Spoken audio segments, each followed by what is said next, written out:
Faire fortune dans son canapé avec l'immobilier locatif, beaucoup de gens vous le promettent actuellement sur Internet. Mais attention, les risques existent. On fait le point dans cette vidéo.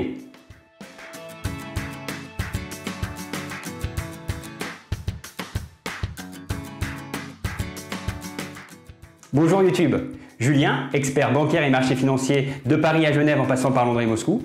Je suis très heureux de vous présenter cette vidéo.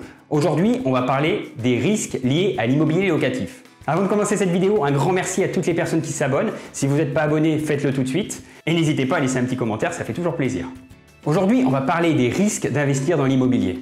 Alors je sais, sur Internet, on entend beaucoup d'offres qui proposent de gérer son parc immobilier, de créer d'ailleurs son parc immobilier en quelques mois, quelques années, et de vivre de ses rentes dans son canapé sans aucun problème et sans aucune contrainte. Avant de se lancer dans cette carrière, je vous conseille quand même de prendre la mesure des risques qui sont liés à l'immobilier locatif. Attention, je ne suis pas en train de dire que l'immobilier est un mauvais placement. D'ailleurs, je pense qu'on devrait encourager les particuliers à investir plus dans l'immobilier. Juste pour rappel, l'État français dépense 50 milliards par an, c'est 2 fois plus que nos partenaires européens en termes de pourcentage de PIB, dans le logement, pour le résultat désastreux que nous connaissons. Il n'y a pas assez de logements, ils ne sont pas d'une qualité correcte, et au niveau écologique, on est complètement à la ramasse. Donc on dépense beaucoup plus que les autres et le résultat est très mauvais. Et ce problème de logement, c'est un problème pour tous les Français. Et si on fléchait l'épargne vers cet immobilier locatif, ça pourrait aider les Français à se constituer à une petite épargne pour leur retraite, pour financer une partie de leur retraite par exemple. Et on voit les limites de la puissance publique pour financer ce dossier à l'heure actuelle. Donc oui, dans la France des années 20, investir dans l'immobilier est encore une bonne idée. Mais avant de lancer votre projet, il faut être conscient des risques qui existent. Un petit tour d'horizon dans cette vidéo. Le premier risque que je vois, c'est le risque de localisation. Et ce risque, il a 2 dimensions. La première dimension, est bien entendu, est où allez-vous investir? La presse, tous les ans, alors je pense à Capital, je pense à l'Express, vous fait le top des villes les plus rentables au niveau immobilier, au niveau des loyers, au niveau de l'augmentation des prix des biens. Il faut vite regarder les limites. Déjà, en général, ces études sont faites sur le passé. Et quand une ville ou un lieu a beaucoup augmenté, il a tendance à stagner, voire à baisser les années précédentes. Donc faites attention sur les analyses faites sur le passé. Le marché immobilier est le marché le moins homogène que vous pouvez trouver. D'une rue à une autre, ça peut changer. Par exemple, à Paris, c'est évident.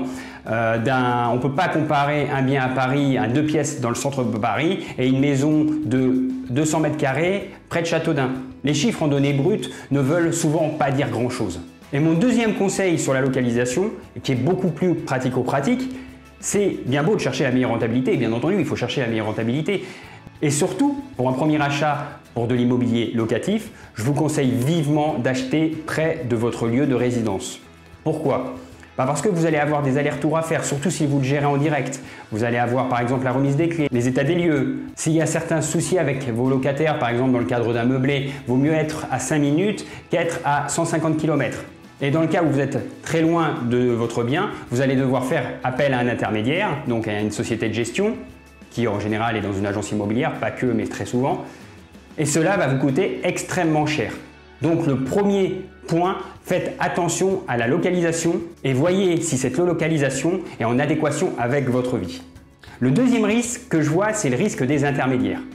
Alors dans les intermédiaires, il y a bien entendu les agents immobiliers. Un agent immobilier va peut-être embellir la situation, va peut-être améliorer. Son objectif, c'est de toucher sa commission, donc son objectif, c'est de vendre le bien. N'oubliez jamais ce point-là. Dans ces intermédiaires avant la vente, il y a les agents immobiliers, mais il y a aussi maintenant souvent des programmes neufs, des programmes de résidence de service. Là aussi, faites très attention. Il y a la théorie et la pratique. La théorie, on va vous présenter des jolis classeurs Excel qui vont vous faire gagner des milliers d'euros dans les 25 prochaines années. Mais les classeurs Excel, ce n'est pas la réalité. Il y a la pratique. Les charges augmentent, les prix des prestations augmentent. Donc faites très attention aux simulations sur l'avenir. Et si vous achetez dans le cadre d'un avantage fiscal, premièrement, comprenez l'avantage fiscal. Si vous ne comprenez pas, vous ne signez pas. Et n'oubliez jamais que souvent, l'avantage fiscal est compris dans le prix d'achat. Le prix d'achat de votre bien sera un tout petit peu supérieur parce que le vendeur sait qu'il y a un avantage fiscal sur ce bien. Et dans les intermédiaires, on passe au financement. Dans le financement, je vois 3 intermédiaires. 1, le courtier. Le courtier, comme l'agent immobilier, a intérêt à vous acheter, à que vous fassiez votre prêt. S'il est gratuit, il sera rémunéré par la banque. Donc, in fine, même si vous ne payez rien, vous paierez le fait qu'il est passé par une autre banque, peut-être avec des conditions un peu moins intéressantes pour vous. Néanmoins, il a un intermédiaire intéressant car effectivement, aller dans 10 banques et faire 10 dossiers de prêt dans 10 banques, ça prend énormément de temps. Et n'oubliez pas non plus que chez le courtier, ce qui fait foi, ce n'est pas ces simulations, c'est les offres de prêt de la banque. Et que l'on remarque souvent une différence entre la première offre faite par votre courtier et l'offre signée chez votre banquier. Le deuxième intermédiaire, c'est la banque. La banque est l'intermédiaire commercial le plus contrôlé. Effectivement, la banque n'a pas intérêt à vous faire un prêt sur 25 ans que vous ne rembourserez pas. Donc, si votre dossier est refusé par plusieurs établissements, posez-vous la question sur la faisabilité de votre projet. Bien entendu, la concurrence bancaire existe et il faut choisir la banque qui correspond le plus à vos besoins au meilleur prix. Et le troisième intermédiaire que l'on voit fleurir un peu partout sur Internet, c'est les vendeurs de rêves. J'entends souvent qu'il est possible d'acheter 25 appartements sans apport, devenir riche en 5 ans. Soyons un petit peu sérieux. Je suis très dubitatif sur le fait d'aller voir un banquier, de lui emprunter 800 000, 1 million, 1 200 000 euros quasiment sans apport. Et même si c'est possible, réfléchissez un instant à la situation où vous pouvez vous trouver. Vous achetez un appartement à 200 000 euros, vous empruntez 200 000 euros. Le marché immobilier baisse de 10%. Vous ne perdez que 20 000 euros. Si vous empruntez 800 000 euros et que le marché perd 10%, vous perdez 80 000 euros. Si en plus l'apport avec lequel vous avez emprunté, vous êtes en situation financière très délicate. C'est pour ça qu'il faut faire très attention à ne pas trop s'endetter. Et pour terminer, le risque qui me semble évident, le plus important à l'heure actuelle, c'est le risque fiscal et réglementaire. Fiscal, vous avez vu la situation de la France. Le Covid a coûté, on espère c'est terminé, mais aura coûté entre 450 et 500 milliards. La France a un endettement jamais vu en temps de paix. Et tout ça, il va falloir le payer d'une façon ou d'une autre. Comment l'État va nous faire payer cette dette? À mon avis, je vois 3 possibilités. La TVA, les prélèvements sociaux et une augmentation des taxes foncières. Effectivement, si on arrivait à mettre une taxe foncière sur les propriétaires non occupants, elle pourrait politiquement se justifier. Donc, comme je l'avais prédit dans une de mes vidéos qui va apparaître ici, la taxe foncière va dans les années futures augmenter dans des proportions très importantes. Et une taxe foncière qui augmente dans des proportions très importantes dans les futures années, ça veut dire une baisse de la rentabilité de vos biens. Bon, vous allez me dire, là, ce que je suis en train de vous dire, les impôts vont augmenter, c'est pas un scoop.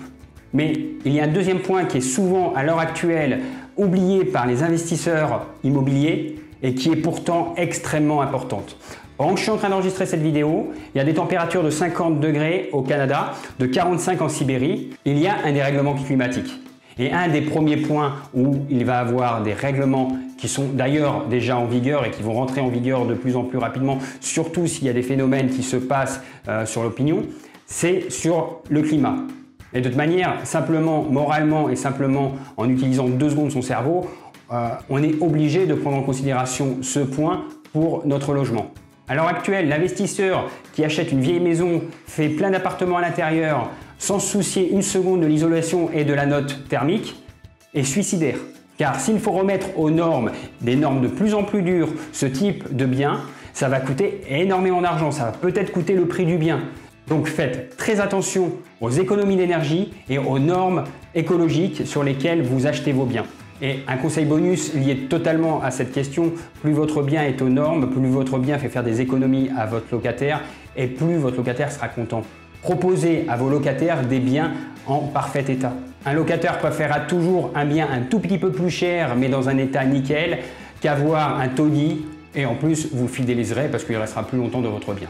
Voilà, c'est ce qu'on pouvait dire sur les différents risques locatifs. Il y en a plein d'autres, alors n'hésitez pas à en parler dans les commentaires, n'hésitez pas à dire des choses que j'aurais pu oublier, des choses où vous n'êtes pas d'accord, on pourra en discuter, c'est toujours un plaisir. Pour avoir cette vision critique et pour avoir cette possibilité de choisir entre 2 investissements, il faut être formé. Donc ne perdez pas de temps, abonnez-vous sur cette chaîne, formez-vous dans l'immobilier, formez-vous dans la fiscalité, formez-vous dans les différentes possibilités d'épargne, la bourse, et prenez le contrôle de votre épargne pour financer vos rêves. Cette vidéo est maintenant terminée, je vous remercie de l'avoir suivie et je vous dis à très bientôt sur une nouvelle vidéo de Comprendre pour entreprendre.